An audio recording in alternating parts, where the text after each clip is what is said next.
Hold on to your hats, tech enthusiasts. OnePlus is not just testing the waters but making a splash in the foldable phone showdown. Picture this. The OnePlus Open, their latest book-style foldable, has thrown down the gauntlet at the feet of giants like Samsung and Google. But guess what?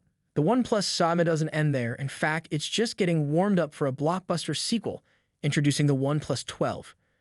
This impressive device with the undercover alias PGD110 has entered the scene via the 3C certification website, revealing its supercharged charging abilities. Brace yourselves because the OnePlus 12 is featuring a mind-boggling 100W wired fast charging, keeping up the pace with its flashy predecessor, the OnePlus 11. But wait, there's more. Drumroll please, the OnePlus 12 is about to break free from the wires with a jaw-dropping 50W wireless charging. Rumor has it this powerhouse is packing a substantial 5,400 mAh battery to keep the lights on. Hold on to your seat as we unveil the piece de resistance.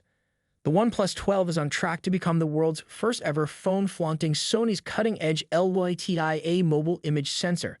And that's not all, folks. The rear camera setup is not playing games either. 250MP shooters and a 64MP periscope telephoto lens are about to redefine your photography game. But wait, there's more.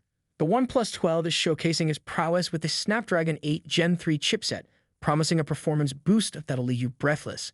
And the display? Get ready for an AMOLED masterpiece by BOE, featuring a dazzling 2K resolution and a blazing fast 120Hz refresh rate. Brace yourself for improved color accuracy, enhanced eye protection, wider viewing angles, extended lifespan, lower power consumption, and a brightness that'll impress you in the 3,000 to 4,000 nits range. If the rumors are accurate, Samsung and Google might need to check their rearview mirrors because the OnePlus 12 is gearing up to be a formidable competitor, at least on paper.